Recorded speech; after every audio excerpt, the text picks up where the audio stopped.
Hi, I'm Darren Winston, head of books and manuscripts at Freeman's in Philadelphia. I'm talking to you on the morning of July 1st, 2021, before the sale of our 1823 printing of the Declaration of Independence. I'm here with rare documents expert Seth Kaller, who has probably seen more copies of the Declaration in more iterations than most anybody, and we're going to talk to him about what he can perhaps educate us about. Well, thanks for having me. Yeah. Good to see you. So I'm honored to be here, sitting in front of this beautiful copy of the stone printing of the Declaration of Independence. And what can you tell us about its history, how it came to be, why it says 1776, but it was printed in 1823? Sure. I guess the biggest question that people have, the fact that the man who engraved its name is Stone, confuses people because it's not a stone process. It's actually, he engraved it on a copper plate. And John Quincy Adams, who was Secretary of State, and his father was one of the 3 surviving signers of the Declaration at that time, realized that the original engrossed signed copy was already significantly damaged. And this is before most Americans had any idea what it looked like. So he went to Congress and got their approval to make this exact facsimile. Of the original handwritten document. Right. Right. And original is an interesting word because when we compare this and why this is valuable, but we also have to compare it to 1776 copies, and there are great differences. My favorite to point out is right there on top, the unanimous Declaration of the 13 United States of America. So if you think you have a July 1776 printing of the Declaration and it says the unanimous Declaration, you know that it isn't that. Okay, and why is that? Because when it passed, when the Independence Resolution passed on July 2nd and then the text of the Declaration was approved on July 4th, it wasn't unanimous. New York still had abstained, and it wasn't until New York got their copy. They were sitting a couple of blocks from where my office is now in White Plains, New York. Right. So they got the first printing from July 4th, the Dunlop broadside, right, sent by Hancock, and they decided to change their delegates' instructions too. So Congress waited to create the original great national treasure document, which really was a souvenir. The vote was the important thing, and that was July 2nd. And the signers actually were not the people who were there voting for it. There's a lot of overlap, but some of the signers weren't in Congress at the time. Some of the signers who were, including at least one member of the Committee of 5 who helped Jefferson write it, right, had to go right home and help create a new state government, so they weren't there. Right. And how many signers were there on the original document? Well, original again. On July 4th, there were 2. Okay. John Hancock and Charles Thompson, who actually wasn't asked to sign the engrossed manuscript. Interesting. And that is the long-lost original. Right. Nobody has ever written about it or mentioned it, and since we're in Philadelphia, I should put a good plug in, because if somebody has that, we would love to see it. Right. And there actually probably are 2 from July 4th. Right. It's also signed by Hancock and Thompson? It's not clear what copy went to Dunlop's print shop, but it was John Adams who took it there, and Thomas Jefferson's manuscript ended up being the basis of the first newspaper printing at a different print shop. Right.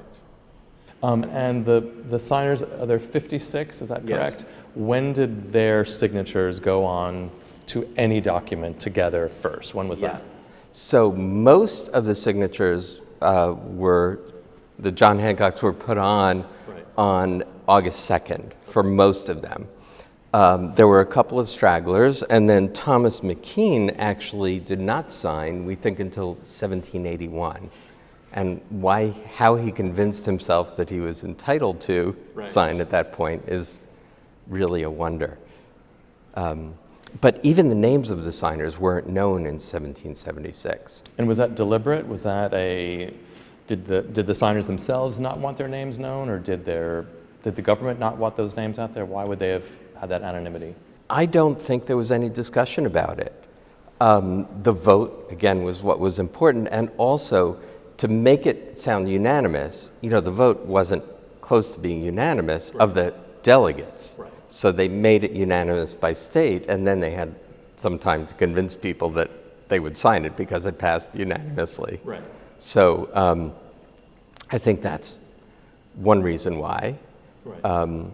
But in the beginning of 1777, that's when Congress created a new broadside that listed the signers, and then the Journals of Congress that year. Right. And then what we're looking at now is an engraved reproduction, essentially. But the document that it's copying was the original engrossed one from 1776? Yes. And were the signatures, I guess this was after, who's the gentleman? William Stone? No. Charles Thompson? The one who signed it last. Oh, Thomas McKean right here. Thomas McKean. So the document that Stone had in front of him was the original, which was sort of very weathered and not unloved, but maybe not cared for. That's what was reproduced by Stone. This is the equivalent of a Xerox 200 odd years ago. Or a fine art print, Yeah, which exactly. is it's counted, more today. It's valued as if it were a very important, rare, limited edition, which it is. Right. So let's flash forward to 1823, and as you said, John Quincy Adams knew that he ordered this exact facsimile, he knew the state of the original, and what happened then? How many did they print? Congress ordered 200. Stone kept an extra one for himself, which surprisingly became a bit of a scandal, but then his widow donated that copy to the Smithsonian in 1888, I think. Okay. So there were 200 official copies printed. And when Congress made the order, they were actually sitting around for more than 6 months before they decided how to distribute them. Right. And there's a resolution of Congress that says 2 copies each will go to the surviving signers of the Declaration. So Adams, Jefferson, and Charles Carroll of Carrollton. Right.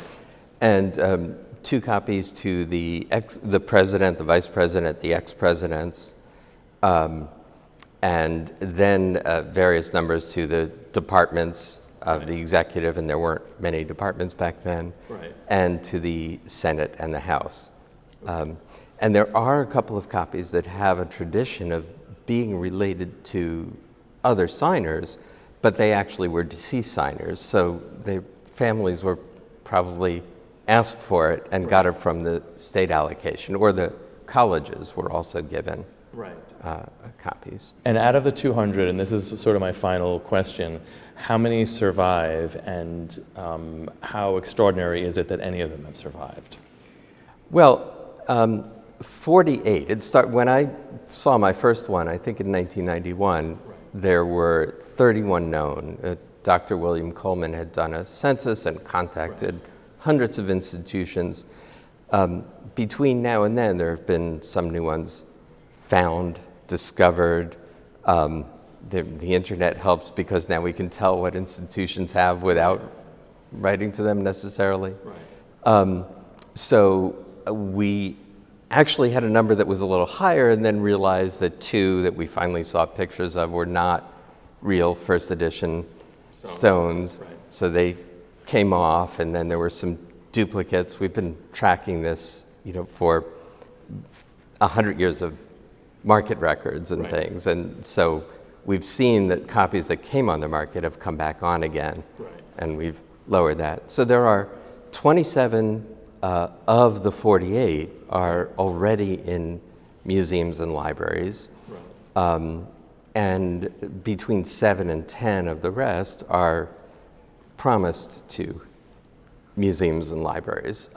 So there are still a few in private hands, but this is really one of the most interesting because of the family provenance, that Charles Carroll, the connection to a signer, and because of the spectacular condition. Right.